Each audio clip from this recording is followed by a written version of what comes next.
ਹਾਂ ਬਰਕਲੇ ਕਰਮਜੀਤ ਸਿੰਘ ਟਰਲੌਕ ਊੜਾ ਡਟਲੀਫ ਵਾਲੇ ਜਿਨ੍ਹਾਂ ਦੇ ਕੋਲੋਂ ਤੁਸੀਂ ਜੇ ਇਕਨੋਮਿਕ ਹਾਰਡਸ਼ਿਪ ਹੈ ਬੈਂਕਰਪਸੀ ਤੋਂ ਬਚਣਾ ਹੈ ਡੈਟ ਨੂੰ ਕੰਸੋਲੀਡੇਟ ਕਰਨਾ ਹੈ ਤੇ ਇਹਨਾਂ ਦੇ ਨਾਲ ਸੰਪਰਕ ਕਰ ਸਕਦੇ ਹੋ 8888889914 ਦੇ ਉੱਤੇ।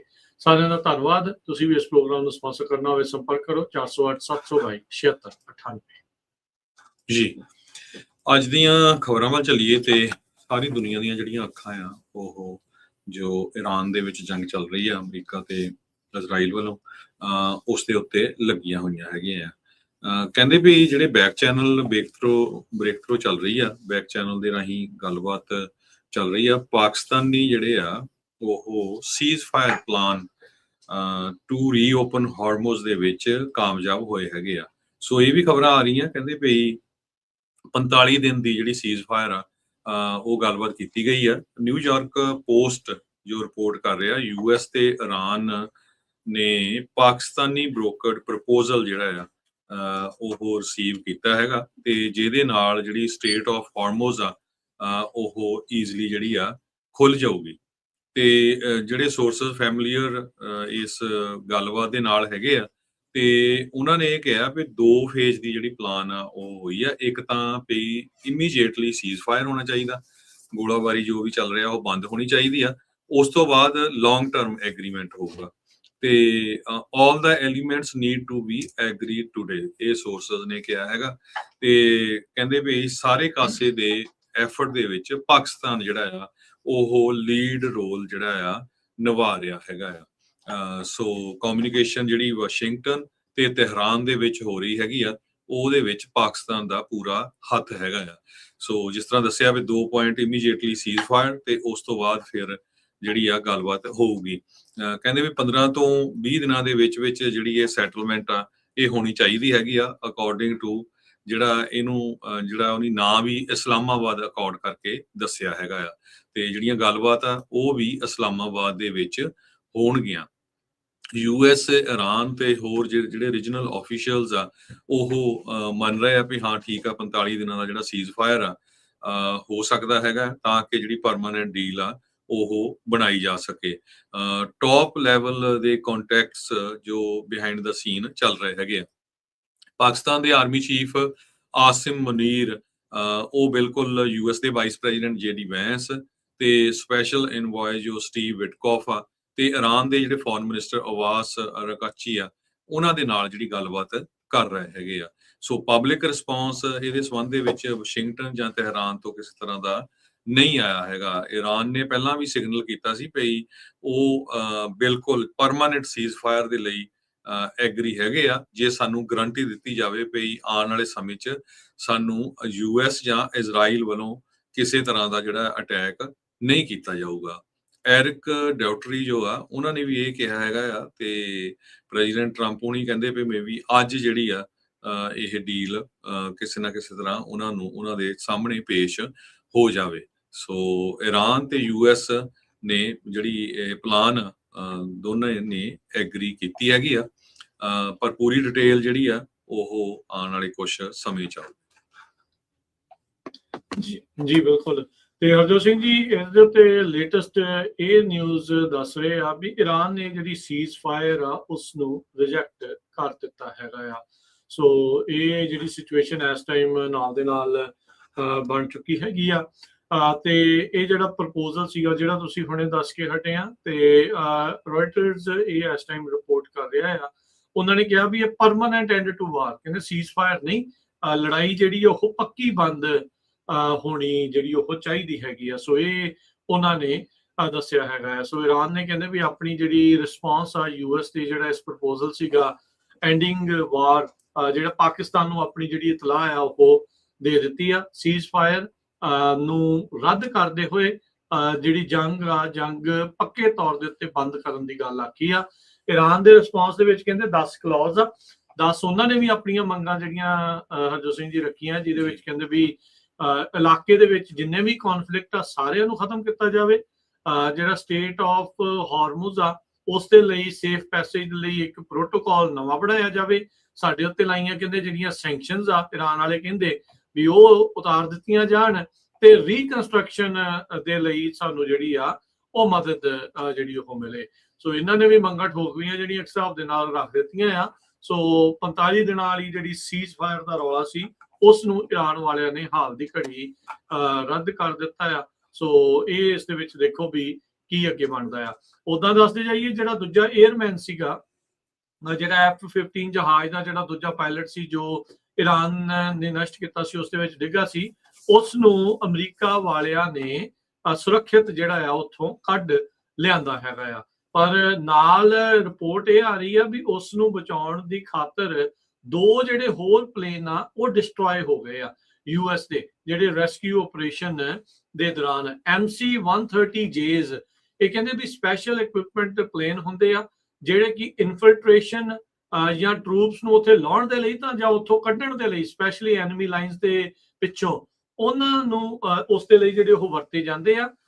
ਤੇ ਕਹਿੰਦੇ ਵੀ ਅਧਿਕਾਰੀਆਂ ਨੇ ਦੱਸਿਆ ਨਹੀਂ ਵੀ 에ਅਰਕ੍ਰਾਫਟ ਦੇ ਨਾਲ ਹੋਇਆ ਕੀ ਆ, ਵੀ ਰੈਸਕਿਊ ਆਪਰੇਸ਼ਨ ਦੇ ਦੌਰਾਨ ਇਹ ਨਸ਼ਟ ਜਿਹੜੇ ਉਹ ਕਿੱਦਾਂ ਹੋ ਗਏ ਆ। ਸੋ ਪਹਿਲਾਂ ਇਹ ਕਿਹਾ ਸੀਗਾ ਵੀ MJ-130 ਸੀਗਾ, ਪਰ ਬਾਅਦ ਦੇ ਵਿੱਚ ਸਪਸ਼ਟ ਜਿਹੜਾ ਕੀਤਾ ਗਿਆ ਵੀ MC-130Js ਜਿਹੜੇ 2 ਸਪੈਸ਼ਲ ਆਪਰੇਸ਼ਨ 에ਅਰਕ੍ਰਾਫਟ ਆ ਉਹ ਕੀਤੇ ਆ। ਮੰਨਿਆ ਵੀ ਜਾ ਰਿਹਾ ਸੀਗਾ ਵੀ ਸ਼ਾਇਦ ਅਮਰੀਕਾ ਦੇ ਦੁਆਰਾ ਜਿਹੜੇ ਫੌਜੀ ਆ ਉਹਨਾਂ ਨੂੰ ਈਰਾਨ ਦੇ ਇਲਾਕੇ ਦੇ ਵਿੱਚ ਇਹਨਾਂ ਜਹਾਜ਼ਾਂ ਦੇ ਜ਼ਰੀਏ ਜਿਹੜਾ ਉਹ ਉਤਾਰਿਆ ਗਿਆ ਹੋਵੇ। ਕੀ ਉੱਥੋਂ ਯੂਰੇਨੀਅਮ ਜਿਹੜਾ ਐਨਰਿਚਡ ਆ ਉਸ ਨੂੰ ਲਿਆਉਣ ਦੀ ਜਿਹੜੀ ਨਾਲ ਦੇ ਨਾਲ ਕੋਸ਼ਿਸ਼ ਜਿਹੜੀ ਚੱਲ ਰਹੀ ਆ ਵੀ ਉਹ ਵੀ ਜਿਹੜਾ ਉਹ ਹੋ ਸਕਦਾ ਆ। ਪਰ ਜਿਹੜਾ ਇੱਕ ਪਾਇਲਟ ਉੱਥੇ ਰਹਿ ਗਿਆ ਸੀਗਾ ਉਸ ਨੂੰ ਵਾਪਸ ਲੈ ਆਂਦਾ ਗਿਆ ਹੈਗਾ ਆ। ਸੋ US ਦੇ ਫਾਈਟਰ ਜੈਟ ਦਾ ਨੁਕਸਾਨ ਪਹੁੰਚਿਆ ਤੇ ਹੁਣ ਉਹਨੂੰ ਰੈਸਕਿਊ ਕਰਨ ਦੇ ਦੌਰਾਨ ਇੱਕ ਹੋਰ ਜਿਹੜਾ ਫਾਈਟਰ ਜੈਟ ਸੀ ਉਹ ਵੀ ਡਿੱਗਾ ਸੀਗਾ, ਜਿਹੜਾ ਕੁਵੈਤ ਦੀ 에ਅਰ ਸਪੇਸ ਸੀਗਾ, ਤੇ ਹੁਣ 2 ਹੋਰ ਪਲੇਨ ਜਿਹੜੇ ਆ ਉਹ ਨਸ਼ਟ ਹੋਏ ਆ। 2 ਹੈਲੀਕਾਪਟਰਸ ਦਾ ਵੀ ਨੁਕਸਾਨ ਹੋਇਆ ਆ। ਪਰ ਜਿਹੜਾ ਉਹ 에ਅਰਮੈਨ ਆ ਉਹ ਈਰਾਨ ਦੇ ਵਿੱਚ ਕਿਸੇ ਦੇ ਕੋਲੋਂ ਫੜਿਆ ਨਹੀਂ ਗਿਆ। ਉਹਨੇ ਆਪਣੇ ਆਪ ਕਈ ਦਿਨ ਜਿਹੜਾ ਉੱਥੇ ਸਰਵਾਈਵ ਕੀਤਾ ਤੇ ਇਵੈਂਚੁਅਲੀ ਉਸ ਨੂੰ ਜਿਹੜਾ ਉਹ ਰੈਸਕਿਊ ਕਰ ਲਿਆ ਗਿਆ ਆ। ਟਰੰਪ ਹੋਣਾ ਨੇ ਕੱਲ ਜਿਹੜੇ ਆਪਣਾ ਟਵੀਟ ਜਿਹੜਾ ਕੀਤਾ ਸੀ, ਚੰਗੀਆਂ ਗਾਲਾਂ ਗੂਲਾਂ ਲਿਖ ਕੇ ਉਹਨਾਂ ਨੇ ਟਵੀਟ ਈਰਾਨ ਨੂੰ ਘੱਲਿਆ ਸੀਗਾ ਤੇ ਕਿਹਾ ਸੀਗਾ ਵੀ 48 ਘੰਟੇ ਹੈਗੇ ਆ, ਨਹੀਂ ਤਾਂ ਉਸ ਤੋਂ ਬਾਅਦ ਦੇ ਵਿੱਚ ਅਸੀਂ ਤੁਹਾਡਾ ਸਭ ਕੁਝ ਜਿਹੜਾ ਉਹ ਨਸ਼ਟ ਕਰ ਦੇਣਾ ਹੈਗਾ ਆ। ਸੋ ਹੁਣ ਇਹਦੇ ਵਿੱਚ ਇਹ ਆ ਹਰਜੋਤ ਸਿੰਘ ਜੀ ਵੀ ਲੜਾਈ ਦੇ ਵਿੱਚ ਗਏ ਹੈਗੇ ਆ ਤੇ ਹੁਣ ਜਿੰਨਾ ਇਹਨਾਂ ਨੇ ਸੋਚਿਆ ਸੀ ਸ਼ਾਇਦ ਆਸਾਨੀ ਦੇ ਨਾਲ ਵੀ ਈਰਾਨ ਦੇ ਉੱਤੇ ਉਹ ਕਬਜ਼ਾ ਜਾਂ ਕਹਿ ਲਓ ਵੀ ਉਹਨੂੰ ਕੰਟਰੋਲ ਕਰ ਲੈਣਗੇ, ਉਸ ਚੀਜ਼ ਤਾਂ ਇਹਨਾਂ ਦੀ ਪੂਰੀ ਨਹੀਂ ਹੋ ਸਕੀ ਆ। ਪਰ ਹੁਣ ਉਸ ਚੋਂ ਬਾਹਰ ਨਿਕਲਣ ਦੇ ਲਈ ਇਹਨਾਂ ਨੂੰ ਦੇਖਣਾ ਪੈਣਾ ਵੀ ਹੋਰ ਕੀ ਕੀ ਜਿਹੜਾ ਉਹ ਕੀਤਾ ਜਾ ਸਕਦਾ ਹੈਗਾ ਆ। ਪਰ ਹਾਲ ਦੀ ਘੜੀ ਇਹ ਜਿਹੜੀਆਂ ਹੈਡਲਾਈਨਸ ਆ ਉਹ ਜ਼ਿਆਦਾ ਇਸ ਟਾਈਮ ਚੱਲ ਰਹੀਆਂ ਆ ਵੀ ਫਾਈਟਰ ਜੈਟ ਡਾਊਨ। ਪਰ ਇਹ ਆ ਵੀ ਇੱਕ ਚੰਗੀ ਖਬਰ ਇਹ ਕਹਿ ਸਕਦੇ ਵੀ ਆਈ ਆ ਵੀ ਐਟਲੀਸਟ ਜਿਹੜਾ ਜਹਾਜ਼ ਦੇ ਵਿੱਚ ਪਾਇਲਟ ਸੀਗਾ ਉਸ ਨੂੰ ਇਹਨਾਂ ਨੇ ਦੋਨਾਂ ਨੂੰ ਰੈਸਕਿਊ ਕਰਕੇ ਜਿਹੜਾ ਉਹ ਲੈ ਆਂਦਾ ਹੈ। ਇੱਕ ਪਾਇਲਟ ਨੂੰ ਤਾਂ ਉਸੇ ਦਿਨ ਹੀ ਰੈਸਕਿਊ ਕਰ ਲਿਆ ਗਿਆ ਸੀਗਾ ਨਾਲ ਦੇ ਨਾਲ ਹੀ। ਫੋਰਚੂਨ ਮੈਗਜ਼ੀਨ ਜਿਹੜਾ ਹਰਜੋਤ ਸਿੰਘ ਜੀ ਦੱਸ ਰਿਹਾ ਵੀ US ਨੇ ਈਰਾਨ ਦੇ ਦਰਮਿਆਨ ਹੀ, ਈਰਾਨ ਦੇ ਜਿਹੜੇ ਖੇਤਰ ਦੇ ਵਿੱਚ ਹੀ ਉਹਨਾਂ ਨੇ ਜਿਹੜੀ ਇੱਕ ਆਪਣੀ 에ਅਰਫੀਲਡ ਆ ਜਿਹੜੀ ਉਹ ਬਣਾਈ ਹੈਗੀ ਆ ਤਾਂ ਜੋ ਇਸ ਚੀਜ਼ ਦੇ ਵਿੱਚ ਜਿਹੜੇ ਜਹਾਜ਼ ਆ ਉਤਾਰੇ ਤੇ ਚੜਾਏ ਜਿਹੜੇ ਉਹ ਜਾ ਸਕਣ। ਸੋ F-15 에ਅਰਮੈਨ ਨੂੰ ਬਚਾਉਣ ਦੇ ਲਈ 에ਅਰਫੀਲਡ ਜਿਹੜੀ ਆ ਇੰਪਰੋਵਾਈਜ਼ਡ ਡੀਪ ਇਨਸਾਈਡ ਈਰਾਨ ਉਹ ਉਹਨਾਂ ਨੇ ਬਣਾਈ ਸੀ, ਸੈਟਅਪ ਜਿਹੜੀ ਉਹ ਕੀਤੀ ਸੀ। ਕਹਿੰਦੇ ਵੀ ਮਰੀਨਸ ਜਿਹੜੇ ਉਹਨਾਂ ਨੇ ਪ੍ਰੈਕਟਿਸ ਹੁਣੇ ਕੀਤੀ ਆ ਡੈਜ਼ਰਟ ਦੇ ਵਿੱਚ ਇਸ ਤਰੀਕੇ ਦੀ ਜਿਹੜੀ ਉਹ ਬਣਾਉਣ ਦੇ ਲਈ। ਸੋ ਉਹ ਕਰਨ ਤੋਂ ਬਾਅਦ ਇਵੈਂਚੁਅਲੀ ਆਪਾਂ ਦੇਖਿਆ ਵੀ ਇਸ ਦੇ ਵਿੱਚ ਕਾਮਯਾਬੀ ਅਮਰੀਕਾ ਨੂੰ ਮਿਲੀ ਆ ਵੀ ਆਪਣਾ ਜਿਹੜਾ 에ਅਰਮੈਨ ਜਿਹੜਾ ਫੌਜੀ ਜਿਹੜਾ ਉਹਨਾਂ ਦਾ 에ਅਰਫੋਰਸ ਵਾਲਾ ਫੌਜੀ ਆ ਜੋ ਉੱਥੇ ਡਿੱਗਿਆ ਸੀਗਾ ਕ੍ਰੈਸ਼ ਤੋਂ ਬਾਅਦ ਚ, ਉਸ ਨੂੰ ਸੁਰੱਖਿਅਤ ਉੱਥੋਂ ਕੱਢ ਲਿਆ ਗਿਆ ਹੈਗਾ ਆ। ਪਰ ਇਹ ਵੀ ਉਸ ਨੂੰ ਕਰਨ ਦੇ ਵਿੱਚ ਆਬਵੀਅਸਲੀ ਹੋਰ ਵੀ ਜਿਹੜਾ ਨੁਕਸਾਨ ਆ ਨਾਲ ਦੇ ਨਾਲ ਚੱਲਣਾ ਪਿਆ ਆ। IRGC ਦਾ ਜਿਹੜਾ ਇੰਟੈਲ ਚੀਫ ਆ, ਇੰਟੈਲੀਜੈਂਸ ਦਾ ਜਿਹੜਾ ਹੈਡ ਹੈਗਾ ਆ, ਪੈਰਾਮਿਲਟਰੀ ਰੈਵੋਲੂਸ਼ਨਰੀ ਗਾਰਡ ਆ, ਉਹ ਵੀ ਇੱਕ ਹਮਲੇ ਦੇ ਵਿੱਚ ਉਸ ਨੂੰ ਮਾਰ ਦਿੱਤਾ ਗਿਆ ਹੈਗਾ ਆ। ਉਹਨਾਂ ਦਾ ਜਿਹੜਾ ਮੇਜਰ ਜਨਰਲ ਮਜੀਦ ਖਾਦੇਮੀ ਸੀਗਾ, ਕਹਿੰਦੇ ਵੀ ਇੱਕ ਸੀਨੀਅਰ ਫਿਗਰ ਸੀਗਾ। ਇਜ਼ਰਾਈਲ ਨੇ ਜਿਹੜਾ ਇਹ ਦਾਅਵਾ ਕੀਤਾ ਆ ਵੀ ਉਸ ਦੇ ਨਾਲ ਦਰਜਨ ਹੋਰ ਜਣੇ ਆ ਇੱਕ ਇੰਟੈਂਸ ਅਟੈਕ ਜਿਹੜੇ ਈਰਾਨ ਦੇ ਵਿੱਚ ਕੀਤੇ ਗਏ ਆ ਉਹਨਾਂ ਉਸ ਦੇ ਵਿੱਚ ਮਾਰ ਦਿੱਤਾ ਗਿਆ ਹੈਗਾ ਆ। ਹੁਣ ਤੱਕ ਮਰਨ ਵਾਲਿਆਂ ਦੀ ਸੰਖਿਆ ਈਰਾਨ ਦੇ ਲੈਬਨਾਨ ਦੇ ਵਿੱਚ ਜੇ ਦੇਖਿਆ ਜਾਵੇ ਤਾਂ ਇੱਕ ਪਾਸੇ 3400 ਜਿਹੜੀ ਉਹ ਹੋ ਚੁੱਕੀ ਆ। ਈਰਾਨ ਦੇ ਵਿੱਚ 1900 ਤੇ ਲੈਬਨਾਨ ਦੇ ਵਿੱਚ 1400 ਤੋਂ ਵੱਧ ਲੋਕ ਜਿਹੜੇ ਉਹ ਮਾਰੇ ਜਾ ਚੁੱਕੇ ਆ। ਇਸ ਲੜਾਈ ਦੇ ਵਿੱਚ 23 ਜਣੇ ਇਜ਼ਰਾਈਲ 'ਚ ਤੇ 13 US ਦੇ ਜਿਹੜੇ ਸਰਵਿਸ ਮੈਂਬਰ ਆ ਉਹਨਾਂ ਦੀ ਮੌਤ ਹੋ ਚੁੱਕੀ ਆ। ਇੰਡੀਆ ਨੇ ਹੁਣ ਇਰਾਨ ਵੱਲ ਆਪਣੇ ਜਿਹੜੇ ਹੱਥ ਫੈਲਾਏ ਆ, ਕਹਿੰਦੇ 7 ਸਾਲਾਂ ਦੇ ਗੈਪ ਤੋਂ ਬਾਅਦ ਵੀ ਸਾਨੂੰ ਜਿਹੜਾ ਆ ਆਇਲ ਤੇ ਗੈਸ ਦਿੱਤੀ ਜਾਵੇ। ਸੋ ਅਮਰੀਕਾ ਤੋਂ ਥੋੜਾ ਜਿਹਾ ਟਿਲਟ ਕਰ ਰਿਹਾ ਆ ਹੁਣ ਇਰਾਨ ਵੱਲ ਵੀ ਇੰਡੀਆ। ਕਹਿੰਦੇ ਵੀ ਇਹ ਇਰਾਨੀਅਨ એનર્ਜੀ ਇੰਪੋਰਟਸ 7 ਸਾਲਾਂ ਦੇ ਫਰਕ ਤੋਂ ਬਾਅਦ 2019 ਚ ਹੁੰਦੀ ਸੀ। ਇੱਕ ਰਾਈਸਟੈਡ એનર્ਜੀ ਨਾਮ ਦੀ ਕੰਪਨੀ ਆ, ਉਹ ਤੋਂ ਨਵੀਂ ਦਿੱਲੀ ਵਾਲੇ ਬਾਈ ਕਰਦੇ ਸੀ ਤੇ ਹੁਣ ਇਹ ਕਰਨ ਜਾ ਰਹੇ ਆ।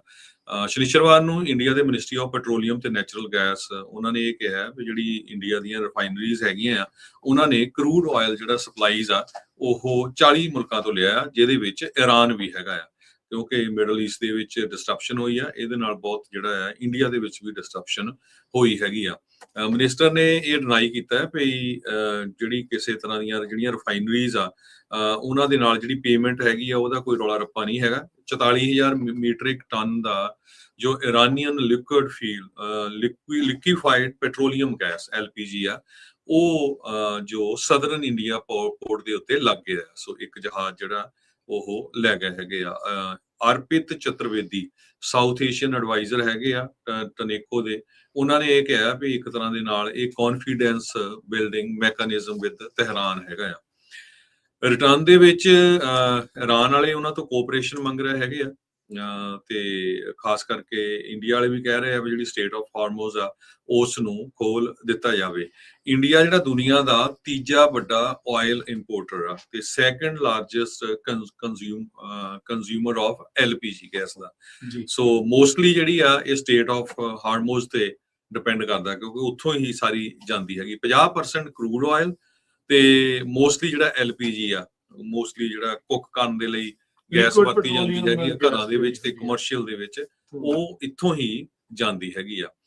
US ਵੇਵਰ ਹੁਣ ਜਿਹੜਾ ਆ ਉਹ ਅਲਾਉ ਕਰਦਾ ਆ ਵੀ ਇਰਾਨ ਤੋਂ ਇੰਡੀਆ ਵਾਲੇ ਖਰੀਦ ਸਕਦੇ ਹੈਗੇ ਆ। ਸੋ ਬੜੇ ਕੇਅਰਫੁਲ ਕਹਿੰਦੇ ਵੈਲਸਿੰਗ ਐਕਟ ਦੇ ਥਰੂ ਇੰਡੀਆ ਵਾਲੇ ਜਿਹੜੇ ਆ ਰੋਲ ਪਲੇ ਆਪਣਾ ਕਰ ਰਹੇ ਹੈਗੇ ਆ। ਪਿਛਲੇ ਹਫ਼ਤੇ US ਦੇ ਪ੍ਰੈਜ਼ੀਡੈਂਟ ਡੋਨਲਡ ਟਰੰਪ ਉਹਨਾਂ ਨੇ ਮੁਲਕਾਂ ਨੂੰ ਬੇਨਤੀ ਕੀਤੀ ਸੀ ਵੀ ਜਿਹੜੇ ਵੀ ਸਟੇਟ ਆਫ ਹਾਰਮੋਜ਼ ਨੂੰ ਯੂਜ਼ ਕਰਦੇ ਹੈਗੇ ਆ ਉਹਨਾਂ ਨੂੰ ਰਲ ਕੇ ਜਿਹੜਾ ਆ ਇਸ ਇਸ਼ੂ ਦੇ ਉੱਤੇ ਵਰਕ ਕਰਨਾ ਚਾਹੀਦਾ ਹੈਗਾ। ਐਵਰੇਜ ਕਹਿੰਦੇ ਇੰਡੀਆ ਦਾ ਜਿਹੜਾ ਕਰੂਡ ਬਾਸਕਟ ਆ ਉਹ $69 ਪਰ ਬੈਰਲ ਸੀ ਫਰਵਰੀ ਮਹੀਨੇ 'ਚ, ਫਰਵਰੀ 2026 'ਚ, ਜੋ ਕਿ ਹੁਣ $113 ਪਰ ਬੈਰਲ ਹੋ ਗਿਆ ਮਾਰਚ ਵਿੱਚ, ਕਿਉਂਕਿ ਜਿਹੜੀ ਕਾਸਟ ਆ ਉਹ ਬਹੁਤ ਜ਼ਿਆਦਾ ਹੋ ਗਈ ਹੈਗੀ ਆ। ਸੋ ਇੰਡੀਆ ਦੇ ਉੱਤੇ ਇਹਦਾ ਜਿਹੜਾ ਅਸਰ ਕਾਫੀ ਪੈਣਾ ਆ ਤੇ ਜੇ ਉਹ ਆਪਣੇ ਰਿਲੇਸ਼ਨ ਇਰਾਨ ਵਾਲਿਆਂ ਨਾਲ ਠੀਕ ਰਹਿ ਕੇ ਚੱਲਦੇ ਆ ਤੇ ਅਲਟੀਮੇਟਲੀ ਉਹਨਾਂ ਨੂੰ ਜਿਹੜਾ ਫਾਇਦਾ ਹੋਣਾ। ਜੀ ਬਿਲਕੁਲ। ਸੋ ਸਿਚੁਏਸ਼ਨ ਜਿਹੜੀ ਮਿਡਲ ਈਸਟ ਦੇ ਵਿੱਚ ਇਸ ਤਰੀਕੇ ਦੇ ਨਾਲ ਜੇ ਦੇਖਿਆ ਜਾਵੇ ਤਾਂ ਕਾਫੀ ਜ਼ਿਆਦਾ ਫਲੂਇਡ ਬਣੀ ਪਈ ਆ। ਕੱਲ ਈਸਟਰ ਐਗ ਰੋਲ ਦੇ ਉੱਤੇ ਰਾਸ਼ਟਰਪਤੀ ਟਰੰਪ ਹੁਣਾਂ ਨੂੰ ਪੁੱਛਿਆ ਗਿਆ ਸੀਗਾ ਵੀ ਜਿਹੜੀ ਡੈਡਲਾਈਨ ਕੀ ਹੈਗੀ ਆ ਈਰਾਨ ਨੂੰ ਜਿਹੜਾ ਉਹ ਲੈ ਕੇ, ਕਹਿੰਦੇ ਵੀ ਕੱਲ ਦੇ ਜਿਹੜਾ ਕੱਲ ਦਾ ਦਿਨ ਆਉਣਾ ਆ 8 ਵਜੇ ਤੱਕ। ਸੋ ਇਹ ਜਿਹੜੀ ਡੈਡਲਾਈਨ ਆ ਇਸ ਟਾਈਮ ਰਾਸ਼ਟਰਪਤੀ ਟਰੰਪ ਹੁਣਾਂ ਨੇ ਵਾਰਨਿੰਗ ਜਿਹੜੀ ਉਹ ਦਿੱਤੀ ਹੋਈ ਹੈਗੀ ਆ। ਸੋ ਉਹ ਉਹਨਾਂ ਨੇ ਕਨਫਰਮ ਜਿਹੜਾ ਉਹ ਕੀਤਾ ਸੀਗਾ। ਪਹਿਲਾਂ 6 ਅਪ੍ਰੈਲ ਤੱਕ ਦਾ ਹਰਜੋਤ ਸਿੰਘ ਜੀ 10 ਦਿਨ ਦਾ ਵਕਤ ਸੀਗਾ। ਆਪਾਂ ਨੂੰ ਪਤਾ ਵੀ ਪਹਿਲਾਂ 48 ਘੰਟੇ ਦੀ ਦਿੱਤੀ ਸੀ, ਫਿਰ 10 ਦਿਨ ਦੀ ਮੋਹਲਤ ਦਿੱਤੀ ਸੀ, ਫਿਰ ਹੁਣ ਉਸ ਤੋਂ ਬਾਅਦ ਦੇ ਵਿੱਚ ਦੁਬਾਰਾ ਆਪਾਂ ਜੇ ਦੇਖਿਆ ਜਾਵੇ ਤਾਂ ਹੁਣ 7 ਤਰੀਕ ਦੀ ਸ਼ਾਮ ਦੇ 8 ਵਜੇ ਤੱਕ ਦਾ ਜਿਹੜਾ ਵਕਤ ਆ ਉਹ ਰਾਸ਼ਟਰਪਤੀ ਟਰੰਪ ਨੇ ਇਸ ਬਾਬਤ ਦਿੱਤਾ ਹੈਗਾ ਆ। ਸੋ ਹੁਣ ਦੇਖਦੇ ਆ ਕੀ ਹੁੰਦਾ ਆ। ਟਰੰਪ ਉਹਨਾਂ ਨੂੰ ਕੱਲ ਇਦਾਂ ਹੀ ਜਦੋਂ ਪੁੱਛਿਆ ਜਾ ਰਿਹਾ ਸੀ, ਕਹਿੰਦਾ ਵੀ ਜੇ ਮੇਰੇ ਤੇ ਹੋਵੇ ਤਾਂ ਮੈਂ ਤੇਲ ਲੈ ਆਉਂਗਾ। ਸੋ ਇਫ ਇਟ ਵਰ up to me I take the oil, ਵੀ ਤੇਲ ਜਿਹੜਾ ਉਹ ਲੈ ਆਉਣਾ ਹੈ। ਸੋ ਕਹਿੰਦੇ ਵੀ ਵੈਨੇਜ਼ੁਏਲਾ ਵਾਲਾ ਕੰਮ ਆਪਣੇ ਲਈ ਬਹੁਤ ਸੈੱਟ ਬੈਠਾ ਆ। ਕਹਿੰਦੇ ਵੀ ਹੁਣ ਉਹਦੇ ਨਾਲ ਆਪਣੇ ਕੋਲ 100 ਮਿਲੀਅਨ ਬੈਰਲਸ ਆਫ ਆਇਲ ਹਿਊਸਟਨ ਦੇ ਵਿੱਚ ਪਹੁੰਚਿਆ ਹੋਇਆ ਜਿਹਨੂੰ ਆਪਾਂ ਰਿਫਾਈਨ ਕਰ ਰਹੇ ਹਾਂ। It's been great. ਸੋ ਉਹਦੇ ਬਾਰੇ ਜਿਹੜਾ ਚੱਲਿਆ। ਪਰ ਇਜ਼ਰਾਈਲ ਤੇ ਅਮਰੀਕਾ ਦੇ ਦੁਆਰਾ ਜਦੋਂ ਤੋਂ ਈਰਾਨ ਤੇ ਹਮਲਾ ਕੀਤਾ ਗਿਆ ਆ ਉਸ ਦੇ ਵਿੱਚ ਆਪਾਂ ਦੇਖਿਆ ਵੀ ਜਿਹੜਾ ਸਟੇਟ ਆਫ ਹਾਰਮੋਜ਼ ਆ ਉਹਦੇ ਕਰਕੇ ਰੌਲਾ ਪਿਆ। ਜੇ ਤਾਂ ਕੱਲ ਹੀ ਈਰਾਨ ਦੇ ਨਾਲ ਉਦਾਂ ਲੜਾਈ ਹੁੰਦੀ ਤਾਂ ਸ਼ਾਇਦ ਹਰਜੋਤ ਸਿੰਘ ਜੀ ਇੰਨਾ ਗਲੋਬਲ ਉੱਤੇ ਇਫੈਕਟ ਨਾ ਪੈਂਦਾ, ਪਰ ਕਿਉਂਕਿ ਗਲੋਬਲ ਸਪਲਾਈ ਚੇਨ ਜਿਹੜੀ ਆਇਲ ਦੀ ਆ ਉਹਦੇ ਉੱਤੇ ਫਰਕ ਪਿਆ ਆ, ਉਹਦੇ ਕਰਕੇ ਜਿਹੜੀ ਸਿਚੁਏਸ਼ਨ ਆ ਉਹ ਇਸ ਤਰੀਕੇ ਦੀ ਜਿਹੜੀ ਉਹ ਬਣ ਚੁੱਕੀ ਹੈਗੀ ਆ। ਸੋ ਹੋਪਫੁਲੀ ਆਉਂਦੇ ਸਮੇਂ ਦੇ ਵਿੱਚ ਇਸ ਦੇ ਉੱਤੇ ਜਿਹੜਾ ਉਹ ਅਸਰ ਜਿਹੜਾ ਉਹ ਠੀਕ ਹੋ ਸਕੇ। ਪਰ ਟਰੰਪ ਹੋਣਾ ਨੇ ਹੁਣ ਇਹਨਾਂ ਨੂੰ ਕੱਲ ਤੱਕ ਦਾ ਜਿਹੜਾ ਰਾਤ ਤੱਕ ਦਾ ਸ਼ਾਮ ਦਾ ਜਿਹੜਾ ਵਕਤ ਦਿੱਤਾ ਆ ਅਮਰੀਕਨ ਟਾਈਮ ਦੇ ਮੁਤਾਬਕ, ਈਸਟਰਨ ਟਾਈਮ ਦੇ ਮੁਤਾਬਕ 8 ਵਜੇ। ਸੋ ਹੁਣ ਦੇਖਦੇ ਹਾਂ ਕੀ ਜਿਹੜਾ ਇਸ ਦੇ ਵਿੱਚ ਹੁੰਦਾ ਹੈ। ਸੋ 1.5 ਦਿਨ ਦਾ ਜਿਹੜਾ ਹਰਜੋਤ ਸਿੰਘ ਜੀ ਵਕਤ ਇਹਨਾਂ ਦੇ ਕੋਲ ਬਚਿਆ ਆ। ਪਰ ਈਰਾਨ ਨੇ ਅੱਜ ਜਿਹੜਾ ਸੀਜ਼ ਫਾਇਰ ਵਾਲਾ ਗੱਲ ਸੀ ਉਸ ਨੂੰ ਆਲਰੇਡੀ ਠੁਕਰਾ ਦਿੱਤਾ। ਔਰ ਇਜ਼ਰਾਈਲ ਨੇ ਆਲਰੇਡੀ ਇੱਕ ਸਭ ਤੋਂ ਵੱਡਾ ਜਿਹੜਾ ਪੈਟਰੋਕੈਮੀਕਲ ਕੰਪਲੈਕਸ ਆ ਸਾਈਲੋ ਕਰਕੇ ਆ ਉਹ ਉਹਨਾਂ ਦਾ ਤਬਾਹ ਕਰ ਦਿੱਤਾ ਹੈ। ਜਿਹੜੇ ਡਿਫੈਂਸ ਮਿਨਿਸਟਰ ਇਜ਼ਰਾਈਲ ਦੇ ਕੈਟਸ ਆ ਉਹਨਾਂ ਨੇ ਇਹ ਦੱਸਿਆ ਹੈਗਾ, ਕਹਿੰਦੇ ਵੀ ਕਾਫੀ ਜ਼ਿਆਦਾ ਜਿਹੜੇ ਐਕਸਪਲੋਜ਼ਨਸ ਆ ਉਹ ਈਰਾਨ ਦਾ ਸਾਊਥ ਪਾਰਟਸ ਪੈਟਰੋਕੈਮੀਕਲ ਕੰਪਲੈਕਸ ਆ ਉੱਥੇ ਦੇਖੇ ਗਏ ਹੈਗੇ ਆ। ਜਿਹੜੀਆਂ ਕੰਪਨੀਆਂ ਪ੍ਰੋਵਾਈਡ ਕਰਦੀਆਂ ਇਲੈਕਟ੍ਰਿਸਿਟੀ, ਵਾਟਰ, ਆਕਸੀਜਨ, ਉਹਨਾਂ ਨੂੰ ਅਟੈਕ ਕੀਤਾ ਗਿਆ ਹੈਗਾ। ਤੇ ਪ੍ਰੈਜ਼ੀਡੈਂਟ ਡੋਨਲਡ ਟਰੰਪ ਉਹਨਾਂ ਨੇ ਵੀ ਇਹੀ ਕਿਹਾ ਸੀਗਾ ਵੀ ਅਸੀਂ ਈਰਾਨ ਦੇ ਜਿਹੜੇ ਪਾਵਰ ਪਲਾਂਟਸ ਆ ਉਹਨਾਂ ਨੂੰ ਅਟੈਕ ਕਰਾਂਗੇ ਅਨਲੈਸ ਕਿ ਸਟੇਟ ਆਫ ਹਾਰਮੋਜ਼ ਆ ਉਸ ਨੂੰ ਖੋਲ੍ਹਿਆ ਜਾਵੇ। ਤੇ ਸੋ ਦੋਨੋਂ ਹੀ ਰਲ ਕੇ ਕਰ ਰਹੇ ਆ। ਕਦੇ ਇੱਕ ਦੂਜੇ ਨੂੰ ਕਹਿ ਦਿੰਦੇ ਅਮਰੀਕਾ ਵਾਲੇ ਵੀ ਅਸੀਂ ਨਹੀਂ ਕੀਤਾ, ਇਜ਼ਰਾਈਲ ਵਾਲੇ ਕਰ ਦਿੰਦੇ ਆ। ਤੇ ਉਹਦਾ ਜਿਹੜਾ ਅਸਰ ਆ ਹੁਣ ਕਾਫੀ ਪੈ ਰਿਹਾ ਹੈਗਾ। ਪ੍ਰੈਜ਼ੀਡੈਂਟ ਟਰੰਪ ਉਹਨਾਂ ਨੇ ਇਹ ਕਿਹਾ ਵੀ ਨਵੀਂ ਡੈਡਲਾਈਨ ਈਰਾਨ ਨੂੰ ਜਿਹੜੀ ਆ ਟੂ ਓਪਨ ਸਟੇਟ ਆਫ ਹਾਰਮੋਜ਼ ਦਿੱਤੀ ਗਈ ਹੈਗੀ ਆ 8 ਵਜੇ ਦੇ ਕਰੀਬ ਸ਼ਾਮ ਨੂੰ ਕੱਲ ਤੱਕ। ਤੇ 40 ਦਿਨਾਂ ਦਾ ਵੀ ਚੱਲ ਰਿਹਾ, ਉਹ ਵੀ ਵਿੱਚੇ ਰੌਲਾ ਹੈਗਾ ਆ। ਆਪਾਂ ਪਹਿਲੀ ਖਬਰ ਜਿਹੜੀ ਸਾਂਝੀ ਕੀਤੀ ਸੀਗੀ। ਤੇ ਕਾਫੀ ਕਹਿੰਦੇ ਇੰਟੈਂਸ ਮਾਰਨਿੰਗ ਹੈਗੀ ਆ। ਇੱਕ ਕੈਰੀ ਕੈਹਨ ਕਰਕੇ ਆ ਟੈਲ ਅਵੀਵ ਦੇ ਵਿੱਚ NPR ਦੀ ਕਰਸਪੋਂਡੈਂਸ, ਉਹਨੇ ਕਿਹਾ ਵੀ ਇਸ ਟਾਈਮ ਲਿਮਿਟ ਨੂੰ ਲੈ ਕੇ ਜਿਹੜੇ ਇਜ਼ਰਾਈਲ ਦੇ ਲੋਕ ਵੀ ਜਿਹੜੇ ਕਾਫੀ ਜਿਹੜੇ ਚਿੰਤਕ ਹੈਗੇ ਆ। ਉੱਥੇ ਵੀ ਪ੍ਰੋਟੈਸਟ ਵਗੈਰਾ ਬਹੁਤ ਹੋ ਰਹੇ ਹੈਗੇ ਆ। ਲੈਬਨਾਨ ਦੀ ਗਵਰਨਮੈਂਟ ਨੇ ਇਹ ਕਿਹਾ ਵੀ 54 ਮੈਡਿਕਸ ਜਿਹੜੇ ਆ ਉਹ ਇਜ਼ਰਾਈਲ ਵਾਲਿਆਂ ਨੇ ਮਾਰ ਮੁਕਾਏ ਹੈਗੇ ਆ। ਤੇ ਸੋ ਸਿਚੁਏਸ਼ਨ ਹਜੇ ਵੀ ਜਿਹੜੀ ਆ ਕਾਫੀ ਟੈਂਸ ਹੈਗੀ ਆ। ਦੇਖਦੇ ਆ ਵੀ ਕਿੰਨਾ ਕੁ ਜਿੱਦਾਂ ਜਿਹੜਾ ਇੰਪਰੂਵ ਹੁੰਦਾ, ਕਿਉਂਕਿ ਜਿਹੜੀ ਨਿਊਯਾਰਕ ਟਾਈਮ ਰਿਪੋਰਟ ਕਰ ਰਹੀ ਹੈ ਰਾਜਕਨਵੀਰ ਸਿੰਘ ਜੀ ਵੀ ਈਰਾਨ ਦੀ ਲੀਡਰਸ਼ਿਪ ਨੂੰ ਬਹੁਤ ਵੱਡਾ ਜਿਹੜਾ ਅਸਰ ਪਿਆ ਆ। ਬਹੁਤ ਮੈਜੋਰਟੀ ਚ ਉਹਨਾਂ ਦੀ ਲੀਡਰਸ਼ਿਪ ਡੈਡ ਹੋ ਚੁੱਕੀ ਆ। ਸਾਰੀ ਜਿਹੜੀ ਲੀਡਰਸ਼ਿਪ ਆ ਉਹ ਮਾਰ ਮੁਕਾਈ ਗਈ ਆ। ਹੁਣ ਜਿਹੜਾ ਅਲੀ ਖਮੇਨੀ ਆ ਸੁਪਰੀਮ ਲੀਡਰ ਉਹ ਮਾਰ ਦਿੱਤਾ। ਉਹਦਾ ਮੁੰਡਾ ਜਿਹੜਾ ਮੁਜਤਬਾ ਖਮੇਨੀ ਆ ਉਹ ਇਸ ਵੇਲੇ ਜੀਂਦਾ ਆ। ਇਸ ਤੋਂ ਬਿਨਾਂ ਉਹਨਾਂ ਨੇ head of supreme national security Ali Larijani ਇਹਨੂੰ ਮਾਰ ਮੁਕਾਇਆ ਆ। ਅਲੀ ਸ਼ਮਖਾਨੀ ਜਿਹੜਾ ਹੈੱਡ ਆਫ ਨੈਸ਼ਨਲ ਡਿਫੈਂਸ ਸੀ ਉਹਨੂੰ ਮਾਰ ਮੁਕਾਇਆ ਆ। ਤੇ ਇਸੇ ਤਰ੍ਹਾਂ ਅਜ਼ੀਜ਼ ਨਸਰੂ ਦੇ ਡਿਫੈਂਸ ਮਿਨਿਸਟਰ ਨੂੰ ਮਾਰ ਮੁਕਾਇਆ। ਕਮਾਂਡਰ ਚੀਫ ਜਿਹੜਾ IRGC ਦਾ ਹੈ ਮੁਹੰਮਦ ਪੈਕਪੋਰ ਉਹਨੂੰ ਮਾਰ ਮੁਕਾਇਆ ਹੈਗਾ। ਸਈਅਦ ਇੱਕ ਮੌਸਾਵੀ ਕਰਕੇ ਆ ਚੀਫ ਆਫ ਇਰਾਨਸ ਆਰਮਡ ਫੋਰਸਿਸ, ਉਹਨੂੰ ਮਾਰ ਮੁਕਾਇਆ।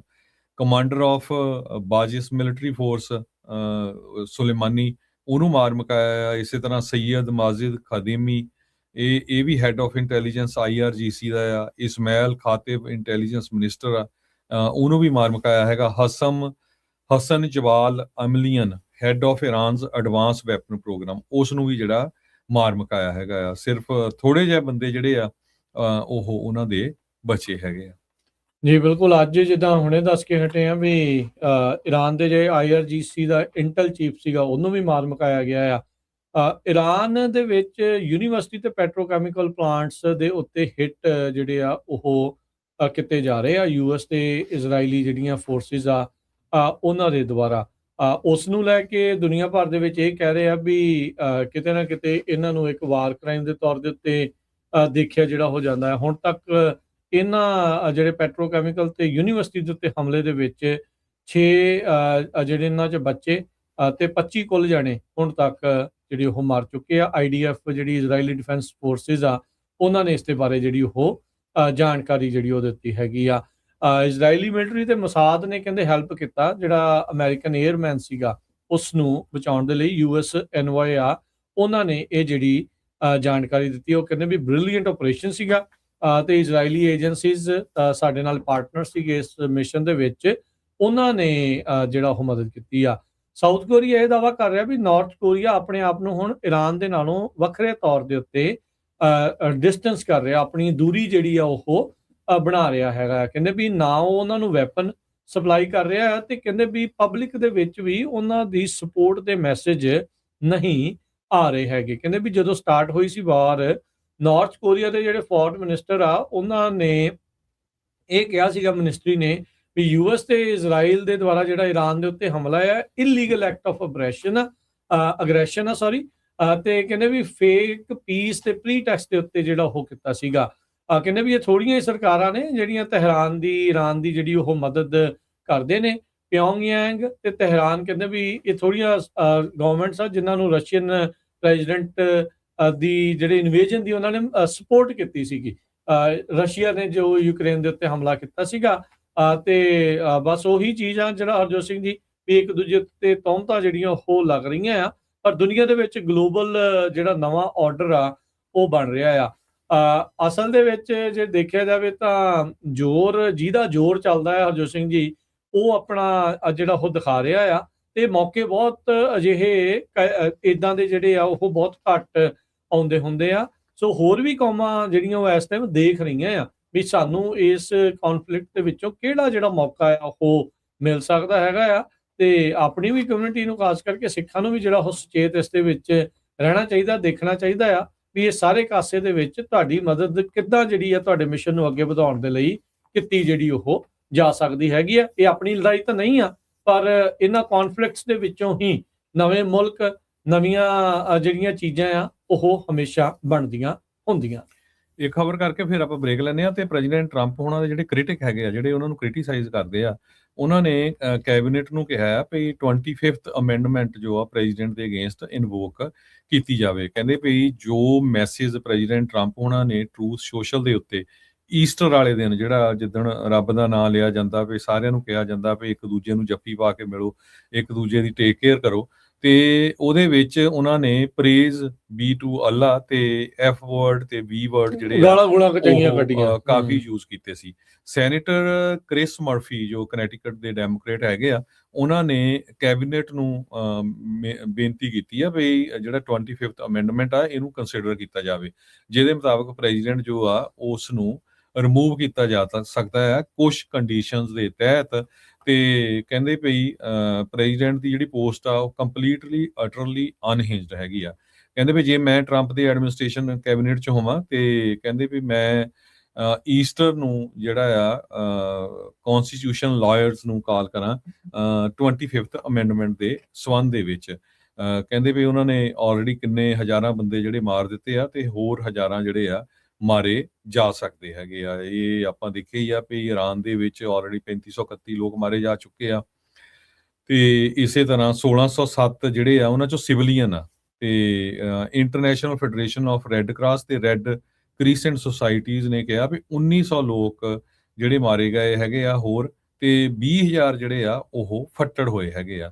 ਸੋ 13 ਯੂਐਸ ਮਿਲਟਰੀ ਦੇ ਜਿਹੜੇ ਸਰਵਿਸ ਮੈਂਬਰਸ ਹੈਗੇ ਆ, ਉਹਨਾਂ ਦੀ ਇਸ ਜਿਹੜੀ ਜੰਗ ਆ ਉਹਦੇ ਵਿੱਚ ਮੌਤ ਹੋ ਚੁੱਕੀ ਹੈਗੀ ਆ। ਜਨਰਲ ਜਿਹੜੇ ਆ ਉਹਨਾਂ ਨੂੰ ਫੋਰਸਫੁਲੀ ਜਿਹੜਾ ਰਿਜ਼ਾਈਨ ਕਰਵਾਇਆ ਗਿਆ ਹੈਗਾ, ਜਾਂ ਉਹਨਾਂ ਨੇ ਰਿਜ਼ਾਈਨ ਦੇ ਦਿੱਤਾ ਵੀ ਅਸੀਂ ਨਹੀਂ ਚਾਹੁੰਦੇ ਵੀ ਸਾਡੇ ਜਿਹੜੇ ਫੌਜੀ ਆ ਉਹ ਬਿਨਾਂ ਕਿਸੇ ਗੱਲ ਤੋਂ ਜਿਹੜੇ ਆ ਉਹ ਸ਼ਹੀਦ ਹੋਣ ਜਾਂ ਮਾਰੇ ਜਾਣ। ਸੋ ਸਾਊਥ ਕੈਰੋਲਿਨਾ ਦੇ ਸੈਨੇਟਰ ਜਿਹੜੇ ਲਿੰਡਸੀ ਗ੍ਰਾਮ ਉਹ ਵੀ ਹੁਣ ਜਿਹੜੇ ਆ ਕਾਫੀ ਠੰਡੇ ਪਏ ਹੈਗੇ ਆ, ਪਹਿਲਾਂ ਤਾਂ ਉਹ ਬਹੁਤ ਜ਼ਿਆਦਾ ਜਿਹੜੇ ਤੱਤੇ ਸੀ। ਸੋ ਉਹਨਾਂ ਨੇ ਇਹ ਕਿਹਾ ਵੀ ਅਸੀਂ ਜਿਹੜੀ ਆ ਸਟੇਟ ਆਫ ਹਾਰਮੋਜ਼ ਉਹਨੂੰ ਖੋਲ੍ਹਣਾ ਹੈਗਾ ਆ, ਇਹ ਬਹੁਤ ਸੀਰੀਅਸ ਆ, ਤੇ ਉੱਥੇ ਜਿਹੜੀ ਆਜ਼ਾਦੀ ਆ ਜਿਹੜੀ ਦੁਬਾਰਾ ਕੀ ਲੈ ਕੇ ਆਉਣੀ ਹੈਗੀ ਆ। ਫਰਵਰੀ 28 ਤੋਂ ਹੀ ਜਿਹੜੀ ਆ ਇਹ ਲੜਾਈ ਸਟਾਰਟ ਹੋਈ ਸੀ, ਜਦੋਂ ਅਮਰੀਕਾ ਤੇ ਇਜ਼ਰਾਈਲ ਨੇ ਮਿਲਟਰੀ ਦੇ ਜਿਹੜੇ ਟਾਰਗੇਟਸ ਆ ਉਹ ਈਰਾਨ ਦੇ ਵਿੱਚ ਜਿਹੜੇ ਹਿੱਟ ਕਰਨੇ ਸ਼ੁਰੂ ਕੀਤੇ ਸੀ, ਤੇ ਈਰਾਨ ਦਾ ਜਿਹੜਾ ਲੀਡਰ ਸੀ ਆਇਤੁੱਲਾ ਅਲੀ ਖਮੈਨੀ, ਉਸ ਨੂੰ ਵੀ ਜਿਹੜਾ ਮਾਰ ਮੁਕਾਇਆ ਸੀਗਾ। ਜੀ ਹੁਣ ਲੈਂਦੇ ਹਾਂ ਜੀ ਆਪਾਂ ਇੱਕ ਬ੍ਰੇਕ ਤੋਂ ਬਾਅਦ ਖਬਰਾਂ ਦਾ ਸਿਲਸਿਲਾ ਜਾਰੀ ਰਹੇਗਾ ਪੰਜਾਬੀ ਰੇਡੀਓ USA।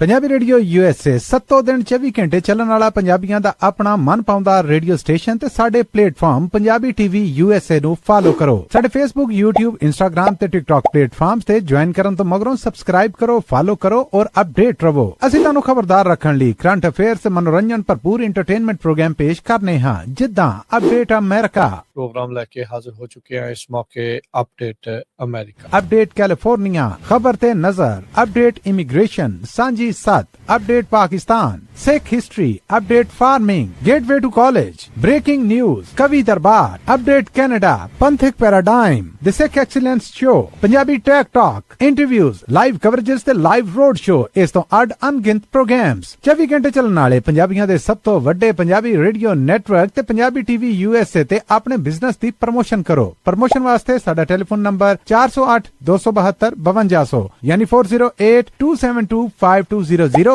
ते दूजा नंबर 408 722 7698 डायल करो यानी 4087227698। पंजाबी रेडियो USA ताड़े बिजनेस दे वधा दे वास्ते अपने प्लेटफॉर्म्स राहीं एक भरवां किरदार निभाएगा। ताड़ा भरोसा ही साडा मान और साडी तरक्की है। जुड़े रहो पंजाबी रेडियो USA नाल।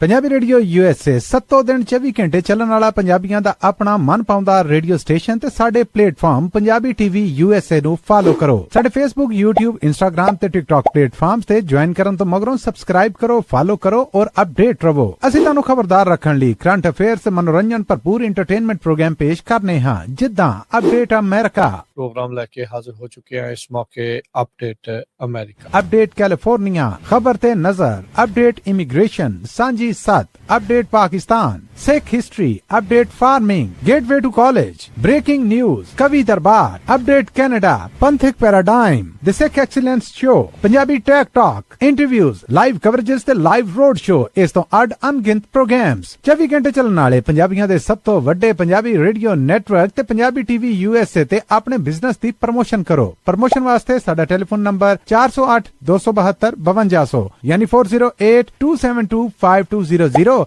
ते दूजा नंबर 408 722 7698 डायल करो यानी 4087227698। पंजाबी रेडियो USA ताड़े बिजनेस दे वधा दे वास्ते अपने प्लेटफॉर्म्स राहीं एक भरवां किरदार निभाएगा। ताड़ा भरोसा ही साडा मान और साडी तरक्की है। जुड़े रहो पंजाबी रेडियो USA नाल। ਪੰਜਾਬੀ ਰੇਡੀਓ USA 7 ਦਿਨ 24 ਘੰਟੇ ਚੱਲਣ ਵਾਲਾ ਪੰਜਾਬੀਆਂ ਦਾ ਆਪਣਾ ਮਨਪਾਉਂਦਾ ਰੇਡੀਓ ਸਟੇਸ਼ਨ ਤੇ ਸਾਡੇ ਪਲੇਟਫਾਰਮ ਪੰਜਾਬੀ ਟੀਵੀ USA ਨੂੰ ਫਾਲੋ ਕਰੋ। ਸਾਡੇ Facebook, YouTube, Instagram ਤੇ TikTok ਪਲੇਟਫਾਰਮਸ ਤੇ ਜੁਆਇਨ ਕਰਨ ਤੋਂ ਮਗਰੋਂ ਸਬਸਕ੍ਰਾਈਬ ਕਰੋ, ਫਾਲੋ ਕਰੋ ਔਰ ਅਪਡੇਟ ਰਹੋ। ਅਸੀਂ ਤੁਹਾਨੂੰ ਖਬਰਦਾਰ ਰੱਖਣ ਲਈ ਕਰੰਟ ਅਫੇਅਰਸ ਤੇ ਮਨੋਰੰਜਨ ਭਰਪੂਰ ਐਂਟਰਟੇਨਮੈਂਟ ਪ੍ਰੋਗਰਾਮ ਪੇਸ਼ ਕਰਨੇ ਹਾਂ, ਜਿੱਦਾਂ ਅਪਡੇਟ ਅਮਰੀਕਾ, प्रोग्राम लेके हाजिर हो चुके हैं इस मौके अपडेट अमेरिका, अपडेट कैलिफोर्निया, खबर ते नजर, update immigration, Sanjhi Sat, update Pakistan, Sikh history, update farming, gateway to college, breaking news, Kavi Darbar, update Canada, Panthic paradigm, the Sikh excellence show, Punjabi tech talk, interviews, live coverages ते लाइव रोड शो, इस तो अड अनगिनत प्रोग्राम्स 24 घंटे चलने वाले पंजाबियों दे सब तो वड्डे पंजाबी रेडियो नेटवर्क ते पंजाबी टीवी USA ते अपने बिजनेस दी प्रमोशन करो। प्रमोशन वास्ते साडा टेलीफोन नंबर 408 272 5200 यानी 4082725200 ते दूजा नंबर 408 722 7698 डायल करो यानी 4087227698। पंजाबी रेडियो कलेक्शन कॉल्स बंद करवाओ, 60% तक अपना कर्जा माफ करवाओ ते लॉयर्स ਤੁਹਾਨੂੰ ਆਊਟ ਆਫ ਕੋਰਟ ਸੈਟਲਮੈਂਟਸ ਲੈ ਕੇ ਦੇਣਗੇ। ਅਸੀਂ ਇੱਕ ਨਿੱਕਾ ਪੈਸਾ ਨਹੀਂ ਲੈਂਦੇ ਜਦ ਤੱਕ ਤੁਹਾਡਾ ਕਰਜ਼ਾ ਮਾਫ ਨਹੀਂ ਕਰਵਾ ਦਿੰਦੇ। US ਤੇ ਕੈਨੇਡਾ ਲਈ ਕਾਲ ਕਰੋ 8888889914। ਕਲੈਕਸ਼ਨ ਕਾਲਸ ਬੰਦ ਕਰਵਾਓ, 60% ਤੱਕ ਆਪਣਾ ਕਰਜ਼ਾ ਮਾਫ ਕਰਵਾਓ ਤੇ ਲॉयर्स ਤੁਹਾਨੂੰ ਆਊਟ ਆਫ ਕੋਰਟ ਸੈਟਲਮੈਂਟਸ ਲੈ ਕੇ ਦੇਣਗੇ। ਅਸੀਂ ਇੱਕ ਨਿੱਕਾ ਪੈਸਾ ਨਹੀਂ ਲੈਂਦੇ ਜਦ ਤੱਕ ਤੁਹਾਡਾ ਕਰਜ਼ਾ ਮਾਫ ਨਹੀਂ ਕਰਵਾ ਦਿੰਦੇ। US ਤੇ ਕੈਨੇਡਾ ਲਈ ਕਾਲ ਕਰੋ 8888889914। ਕਲੈਕਸ਼ਨ ਕਾਲਸ ਬੰਦ ਕਰਵਾਓ, 60% ਤੱਕ ਆਪਣਾ ਕਰਜ਼ਾ ਮਾਫ ਕਰਵਾਓ।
ਬ੍ਰੇਕ ਤੋਂ ਬਾਅਦ ਇੱਕ ਵਾਰੀ ਫਿਰ ਆਪ ਸਭ ਦਾ ਸਵਾਗਤ ਹੈ program update America. Harjot Singh ji ਸਵਾਗਤ ਹੈ, ਸਤਿ ਸ੍ਰੀ ਅਕਾਲ ਜੀ।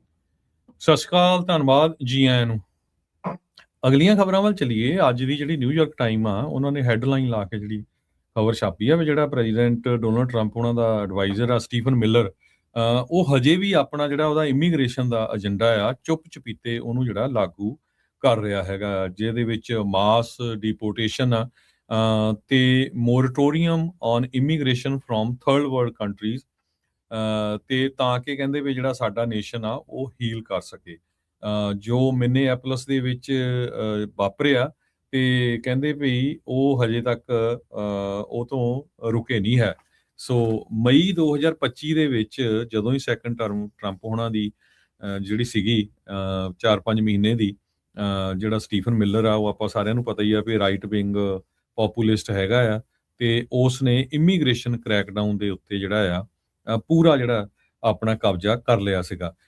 ਪ੍ਰੈਜ਼ੀਡੈਂਟ ਟਰੰਪ ਹੋਣਾ ਨੇ ਇਹ ਕਿਹਾ ਸੀ ਵੀ ਅਸੀਂ ਵਰਸਟ ਆਫ ਦਾ ਵਰਸਟ ਜਿਹੜੇ ਆ ਉਹਨਾਂ ਨੂੰ ਅਨਡਾਕੂਮੈਂਟਡ ਜਿਹੜੇ ਇਮੀਗ੍ਰੈਂਟਸ ਆ ਉਹਨਾਂ ਨੂੰ ਅਰੈਸਟ ਕਰਾਂਗੇ, ਜਿਨ੍ਹਾਂ ਦੇ ਵਿੱਚ ਰੇਪਿਸਟ ਹੋਣਗੇ, ਕਿਲਰਸ ਹੋਣਗੇ ਤੇ ਹੋਰ ਜਿਹੜੇ ਕ੍ਰਿਮੀਨਲਸ ਹੈਗੇ ਆ। ਪਰ ਜਿਹੜਾ ਮਿਲਰ ਸੀ ਉਹ ਕਹਿੰਦਾ ਸੀ ਵੀ ਜਿਹੜਾ ਮਰਜ਼ੀ ਬੰਦਾ ਤੁਹਾਡੇ ਅੜਿੱਕੇ ਆ ਜਾਏ, ਜੋ ਕੰਟਰੀ ਦੇ ਵਿੱਚ ਇਲੀਗਲੀ ਐਂਟਰ ਹੋਇਆ ਆ ਉਸ ਨੂੰ ਡਿਪੋਰਟ ਕੀਤਾ ਜਾਵੇ।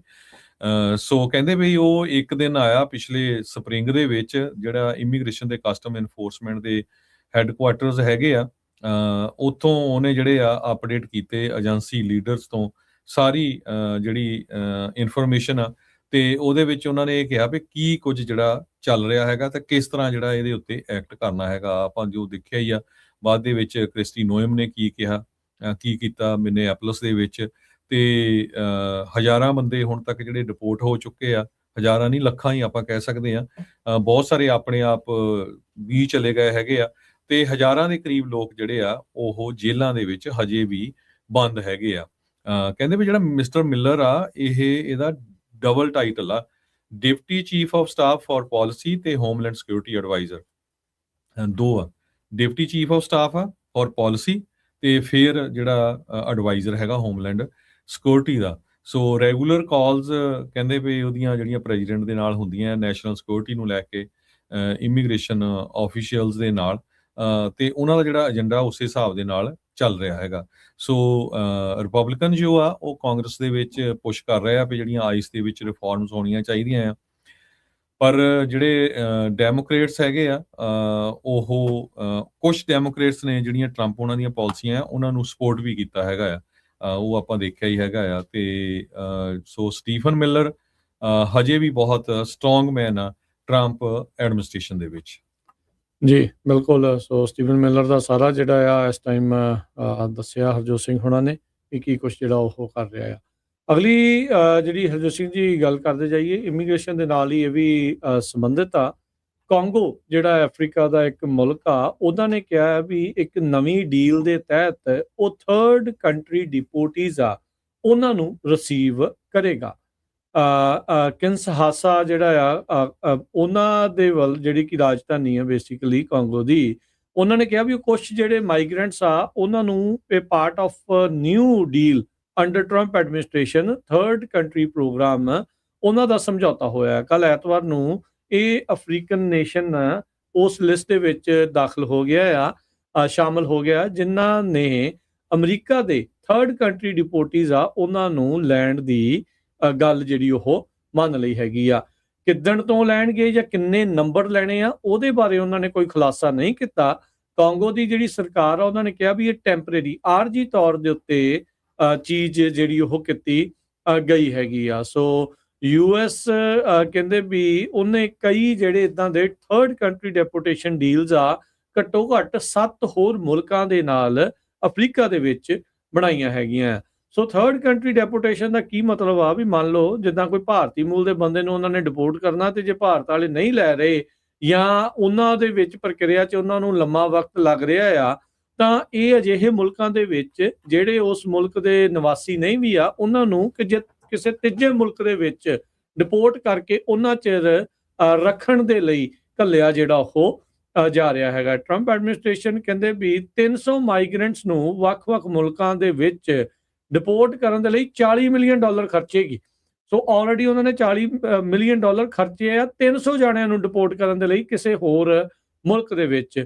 ਹੁਣ ਇਹ ਕਿੰਨਾ ਕੁ ਸਸਤਾ ਪੈ ਰਿਹਾ ਜਾਂ ਕਿੰਨਾ ਕੁ ਮਹਿੰਗਾ ਪੈ ਰਿਹਾ ਆ, ਇਹ ਅੰਦਾਜ਼ਾ ਤੁਸੀਂ ਆਪ ਸਹਿਜੇ ਖੁਦ ਲਗਾ ਸਕਦੇ ਆ। ਸੈਨੇਟ ਫੋਰਨ ਰਿਲੇਸ਼ਨ ਕਮੇਟੀ ਦੇ ਜਿਹੜੇ ਸਟਾਫ ਦੇ ਵਿੱਚ ਸੀਗੇ, ਉਹਨਾਂ ਨੇ ਇਹ ਜਿਹੜੀ ਇੱਕ ਰਿਪੋਰਟ ਪੇਸ਼ ਕੀਤੀ ਸੀ, ਉਹਦੇ ਵਿੱਚ ਜਾਣਕਾਰੀ ਸਾਹਮਣੇ ਆਈ ਸੀ। ਕਈ ਜਿਹੜੇ ਲਾਇਰਸ ਤੇ ਜਿਹੜੇ ਐਕਟਿਵਿਸਟ ਆ, ਉਹਨਾਂ ਨੇ ਸਵਾਲ ਚੁੱਕੇ ਆ ਇਦਾਂ ਦੀਆਂ ਡੀਲਸ ਨੂੰ ਜਿਹੜਾ ਉਹ ਲੈ ਕੇ, ਖਾਸ ਕਰਕੇ ਅਫਰੀਕਾ ਦੇ ਮੁਲਕਾਂ ਨੂੰ ਜਿਹੜਾ ਉਹ ਲੈ ਕੇ। ਕਹਿੰਦੇ ਵੀ ਇਹ ਜਿਹੜੀਆਂ ਖਾਸ ਕਰਕੇ ਰਿਪਰੈਸਿਵ ਗਵਰਨਮੈਂਟਸ ਆ, ਜਿੱਥੇ ਹਿਊਮਨ ਰਾਈਟ ਰੈਕਡ ਕਾਫੀ ਮਾੜਾ ਆ, ਉਹਨਾਂ ਦੇ ਨਾਲ ਇਦਾਂ ਦੀਆਂ ਡੀਲ ਬਣਾਈਆਂ ਗਈਆਂ, ਜਿਨ੍ਹਾਂ ਮੁਲਕਾਂ ਦੇ ਵਿੱਚ ਸਾਊਥ ਸੁਡਾਨ, ਇਕੁਆਟੋਰੀਅਲ ਗਿਨੀ, ਐਸਵਾਤੀਨੀ ਕਰਕੇ ਜਿਹੜੇ ਸ਼ਹਿਰ ਆ ਉਹ ਮੁਲਕ ਜਿਹੜੇ ਆ ਉਹ ਆਉਂਦੇ ਹੈਗੇ ਆ। ਸੋ ਕਾਂਗੋ ਉਸ ਲਿਸਟ ਦੇ ਵਿੱਚ ਉਹਦਾ ਨਾਮ ਸ਼ਾਮਲ ਹੋ ਗਿਆ ਆ। ਕੱਲ ਹੀ ਉਹਨਾਂ ਦੀ ਅਮਰੀਕਾ ਦੇ ਨਾਲ ਡੀਲ ਹੋਈ ਆ ਵੀ ਉਹ ਥਰਡ ਕੰਟਰੀ ਜਿਹੜੇ ਡਿਪੋਰਟੀਜ਼ ਆ, ਉਹਨਾਂ ਨੂੰ ਇਸ ਨਵੀਂ ਡੀਲ ਦੇ ਤਹਿਤ ਉਹ ਆਪਣੇ ਕੋਲ ਇੱਕ ਹਿਸਾਬ ਦੇ ਨਾਲ ਹਿਰਾਸਤ ਦੇ ਵਿੱਚ ਰੱਖਣਗੇ।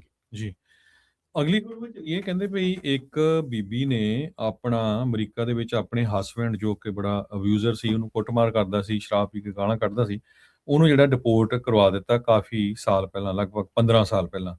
ਤੇ ਹੁਣ ਉਸ ਨੂੰ ਖੁਦ ਨੂੰ ਹੀ ਜਿਹੜਾ ਡਿਪੋਰਟ ਕੀਤਾ ਜਾ ਰਿਹਾ ਹੈਗਾ ਆ।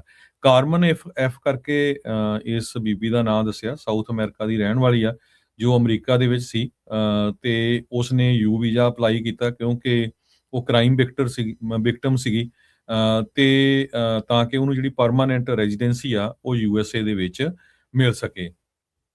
ਉਹ ਤਾਂ ਮਿਲਦੀ ਆ USA 'ਚ ਜੇ ਤੁਸੀਂ ਕੋਆਪਰੇਟ ਕਰਦੇ ਹੈਗੇ ਆ ਲਾ ਐਨਫੋਰਸਮੈਂਟ ਦੇ ਨਾਲ, ਤਾਂ ਕਿ ਜਿਹੜੇ ਪਰਪੀਟਰਸ ਹੈਗੇ ਆ, ਜਿਹੜੇ ਕ੍ਰਾਈਮ ਕਰਨ ਵਾਲੇ ਲੋਕ ਆ, ਉਹਨਾਂ ਨੂੰ ਇੱਥੋਂ ਡਿਪੋਰਟ ਕੀਤਾ ਜਾ ਸਕੇ। ਪਰ 15 ਸਾਲਾਂ ਬਾਅਦ ਕਹਿੰਦੇ ਵੀ ਇੰਨਾ ਵੱਡਾ ਬੈਕਲੌਗ ਆ ਯੂ ਵੀਜ਼ੇ ਦਾ।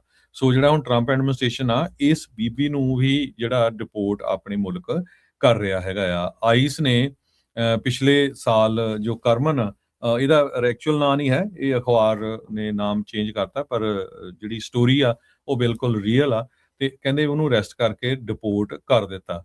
ਤੇ ਉਹ ਨਾਲ ਦੀ ਨਾਲ ਉਹਦਾ ਜਿਹੜਾ ਯੰਗ ਸਨ ਸੀ, ਜਵਾਨ ਬੱਚਾ ਸੀ, ਉਸ ਨੂੰ ਵੀ ਨਾਲ ਜਿਹੜਾ ਆ ਡਿਪੋਰਟ ਕਰ ਦਿੱਤਾ, ਜਿੱਥੇ ਕਿ ਕਹਿੰਦੇ ਉਹਦਾ ਜਿਹੜਾ ਅਬਿਊਸਿਵ ਐਕਸ ਸੀਗਾ ਉਹ ਉਸ ਨੂੰ 에ਅਰਪੋਰਟ ਦੇ ਉੱਤੇ ਜਿਹੜਾ ਆ ਵੇਟ ਕਰਦਾ ਸੀਗਾ। ਸੋ ਇੱਕ ਕਲਾਸ ਐਕਸ਼ਨ ਲਾਸੂਟ ਫਾਈਲ ਕੀਤਾ ਗਿਆ ਹੈਗਾ centre for human rights and constitutional ਲਾ ਦੇ ਤਹਿਤ, ਤੇ ਜਿਹਦੇ ਮੁਤਾਬਕ ਕਰਮਨ ਨੂੰ ਵਾਪਸ ਜਿਹੜਾ ਇੱਥੇ ਅਮਰੀਕਾ ਦੇ ਵਿੱਚ ਲਿਆਉਣ ਦੀ ਕੋਸ਼ਿਸ਼ ਕਰ ਰਹੇ ਹੈਗੇ ਆ। ਜੱਜ ਨੇ ਇਹਦੇ ਬਾਰੇ ਜਿਹੜਾ ਡਿਸੀਜਨ ਆ, ਕਹਿੰਦੇ ਵੀ ਅੱਜ ਭੜ ਕੇ ਕਦੇ ਵੀ ਜਿਹੜਾ ਦੇ ਸਕਦਾ ਹੈਗਾ ਆ। ਯੂ ਵੀਜ਼ਾ ਜਿਹੜੇ ਸੀ ਅਮਰੀਕਾ ਦੇ ਵਿੱਚ ਜਿਹੜੇ ਅਨਡਾਕੂਮੈਂਟਡ ਇਮੀਗ੍ਰੈਂਟਸ ਆ, ਜਿਨ੍ਹਾਂ ਜੋ ਵਾਇਲੈਂਟ ਕ੍ਰਾਈਮ ਦੇ ਜਿਨ੍ਹਾਂ ਦੇ ਉੱਤੇ ਹੁੰਦਾ ਆ, ਕੋਈ ਕੰਮ ਕਰਦੇ ਦੇ ਉੱਤੇ ਹੋ ਗਿਆ, ਕਿਸੇ ਦੇ ਹਸਬੈਂਡ ਵਾਈਫ ਦੇ ਨੇ ਨਾ ਹੋਇਆ, ਲੜਾਈ ਝਗੜਾ ਹੋ ਗਿਆ, ਉਹਨਾਂ ਨੇ ਕੁੱਟਮਾਰ ਕੀਤੀ, ਤਾਂ ਉਹ ਲੋਕਾਂ ਲਈ ਕ੍ਰੀਏਟ ਕੀਤਾ ਗਿਆ ਸੀ 2000 ਦੇ ਵਿੱਚ violence against woman act. Congress ਨੇ ਯੂ ਵੀਜ਼ਾ ਕ੍ਰੀਏਟ ਕੀਤਾ ਸੀ। ਇਹਦਾ ਮਿਸਯੂਜ਼ ਵੀ ਕਹਿੰਦੇ ਇਸ ਖਬਰ ਦੇ ਮੁਤਾਬਕ ਬਹੁਤ ਜ਼ਿਆਦਾ ਹੋਇਆ, ਤੇ ਇਹਦੀ ਲਿਮਿਟ ਵੀ 10,000 ਹੈਗੀ ਆ ਹਰ ਸਾਲ।